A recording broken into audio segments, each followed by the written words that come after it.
HerbsLozenges.com and Mountain Rose Herbs, and welcome to Herbal Basics. Whenever your throat needs soothing, it's a great idea to have some herbal lozenges on hand. We've all seen the slippery elm lozenges at the health food co-op checkout stand. You know, brands like Thayer's. Well, now you can make your own really easily and inexpensively. It's super easy. Okay, now here's what we're going to need.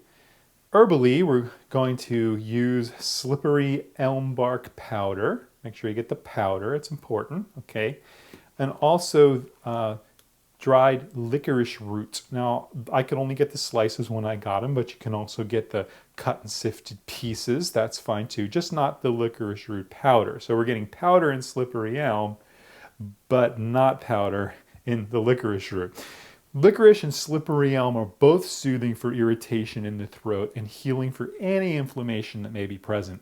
The slippery elm will be particularly soothing for a dry cough, and the licorice will act as an expectorant. As far as other ingredients, we're going to use a half a cup of water and just 2 tablespoons of honey. And I love to use local honey if you can.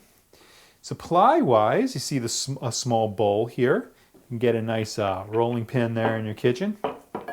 Now to cut the dough that we're going to make into small lozenge-sized circles, I just unscrewed a cap here from our vanilla extract in the cabinet. That'll work, you know, use what you got.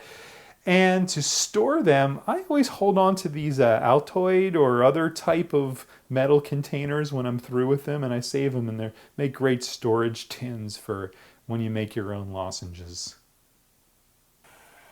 Well, first thing we want to do here is boil that half a cup of water. I actually found some licorice root cut and sifted pieces. So you can use this, or like I said, you can guesstimate the amount of slices that would be a tablespoon. I'm going to put that in here. I'm going to turn this down to a simmer and let it simmer for about 10 minutes. It's kind of like we're making a quick decoction here of licorice root. If we have it simmer too much more, all our liquid will go away. So it'll be good enough. So that's what we're going to do. Simmer this licorice root for 10 minutes. After simmering on low, remember after that licorice comes to that water, comes to a boil, turn right down to low.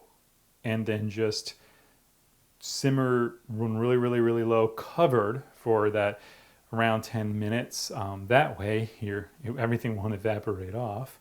And so take 2 tablespoons of honey and put it into a 1/4 measuring cup, just like one of those. If you don't have some of these kitchen supplies and you're low on cash, check the local thrift store. That's where we get most of our stuff.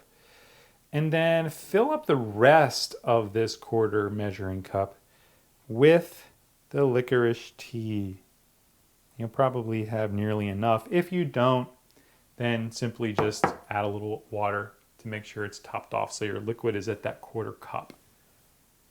All right, now remember that slippery elm bark powder.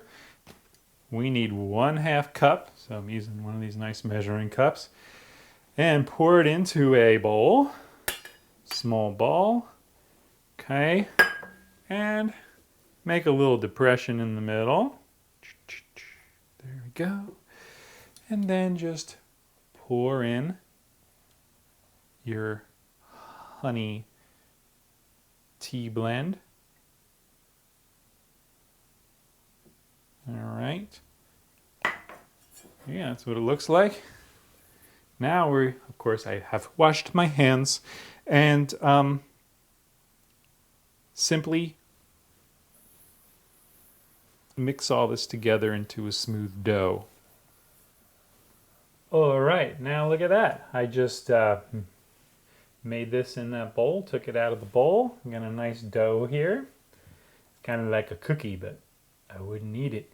All right, so then we're going to take, just as you would in baking and whatnot, take a little bit of slippery elm powder and just kind of spread that around.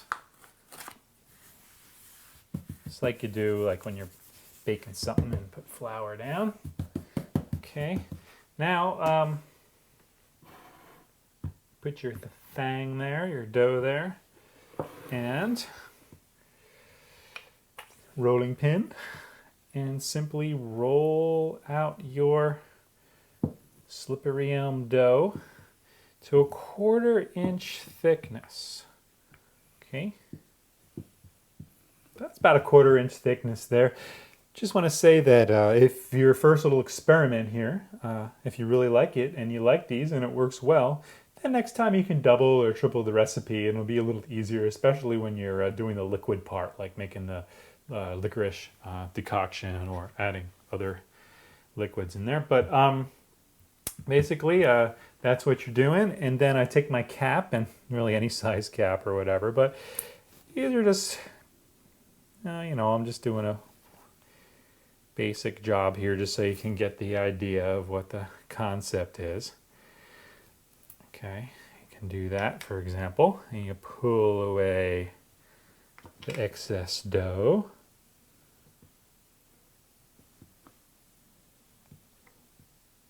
And then I can roll this up again and do the same thing again and again, and I won't have any leftover excess dough because I'll just keep rolling it up until I've made all the lozenges that I want. Now, I'm going to then put these, I can take these up and put these on like a little plate. And I might as well do that to show you, since we have the video. Oops, all the plates are in the dishwasher. But basically you can imagine a plate here. And then I would put these on the plate and then let them dry out. Okay?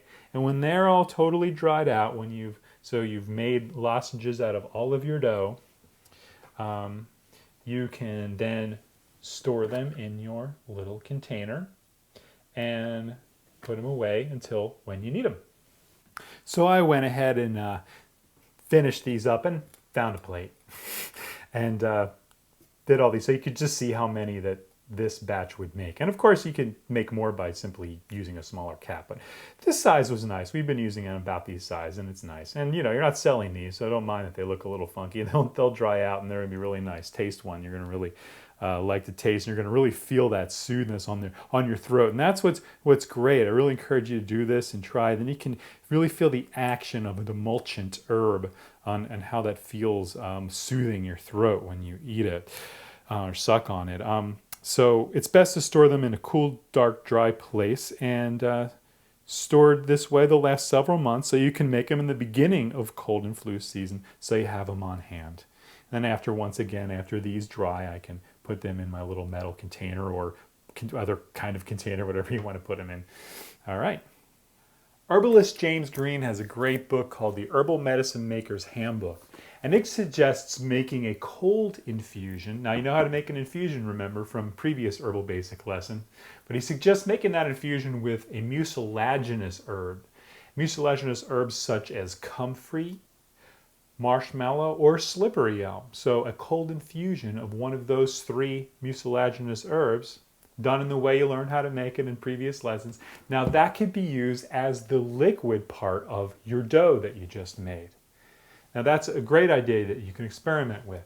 Now essential oils can also be added to your blend. So basically experiment and find a lozenge that works the best for you. However, the ones we made today here, you know, they're a great way to start. So may your throat stay soothed.